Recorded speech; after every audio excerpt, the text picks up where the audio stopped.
A shadow is not a reflection. A shadow is an absence of light. And where there is light, there must be a shadow. And where there is a shadow, there must be light. So what remains outside the light of consciousness is the unconscious shadow. My shadow side was waiting patiently for years to be invited into the light of my consciousness. But for many years, I just would turn my back on it because I didn't want to face my shadow side. And why? Well, because it felt uncomfortable. You see, I feared my shadow because it felt like this unknown part of me. And yet, I was its creator.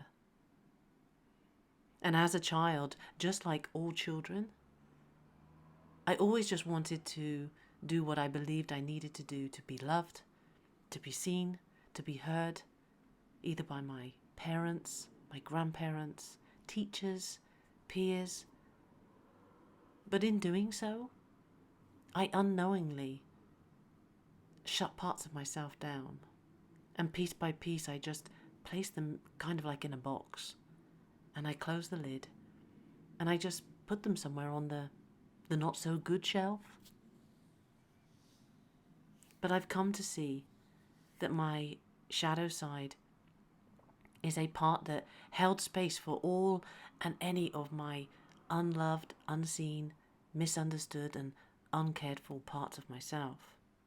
That as a child I had hidden and rejected or repressed, pushing them away deep down into my unconscious. I've come to learn that the parts of myself that I deemed not to be good or good enough and rejected were based upon either culture, social narratives, or other people's opinions. I no longer fear my shadow. I love it. My shadow has been the greatest teacher of unconditional love. It was well into my adult life that this deeper inner calling to reopen my heart to all of who I am was growing stronger. I knew I needed to befriend what I was perceiving as my enemy. I needed to filter out the lies and to let go of what no longer served me and welcome in a rejuvenation of my inner garden. I was ready. I was ready to put on the garden gloves and get weeding, to tend to that soil in my psyche, to plant the new healthy seeds of desire and bring myself into balance. First step on the agenda, acknowledgement. Acknowledge and recognize the thoughts and feelings inconsistent with the vibration of love that I had been allowing into my internal space.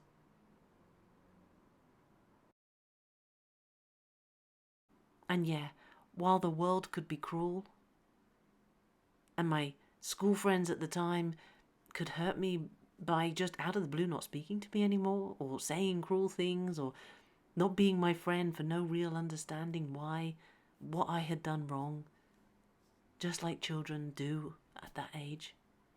My gremlin, it could be always more cruel. You're fat. You're not pretty. You're unattractive. You don't fit in. You're stupid. And nobody really likes you. These were just a few of the thoughts that I was bouncing around continuously in my head day in, day out during my childhood. And to be honest, they never really actually left. My internal talk, my self-talk, it was mean, it was judgmental. I had my very own private bully. It was an invisible kind of green gremlin that just sat on my shoulder, whispering, sometimes even yelling. Just thoughts all day long into my ear, telling me how I was not good enough, reminding me of any and all of my faults or my mistakes. leaving me just often feeling small, inadequate, ashamed, unworthy and hopeless. Who would I be if I wasn't these lies, these labels, these things I've been carrying around with me all my life? That was a question. It was a question that was freeing and yet also confrontational. Because in my story, I was the little girl at the bottom of the well.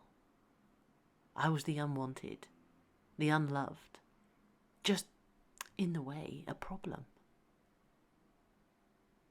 Have you ever asked yourself, who would you be if you could simply just be you? No labels, no story. If you didn't strive for perfection only to mask your fears of not being loved and wanted. For me, answering those questions wasn't easy and certainly not quick.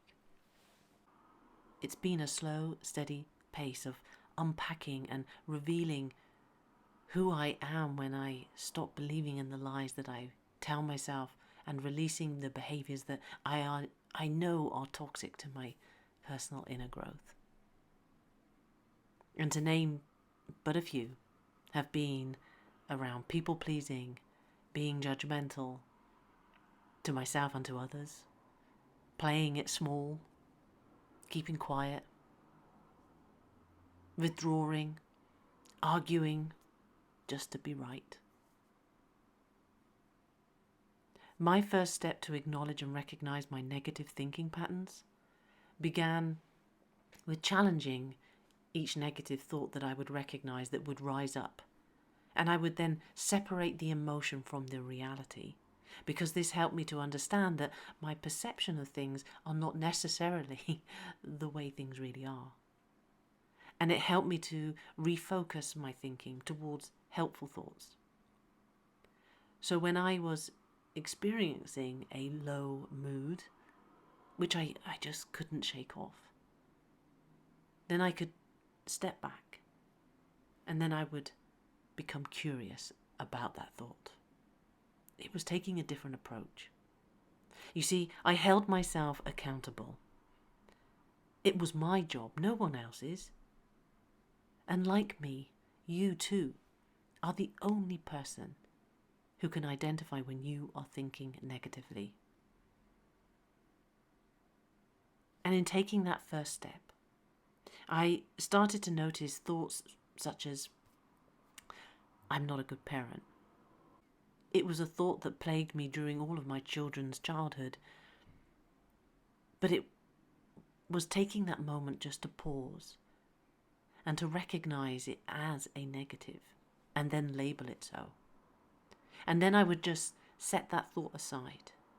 I wouldn't get attached to it because I knew that that would only give it more energy to produce even more thoughts to try and back up the statement of I am not a good parent.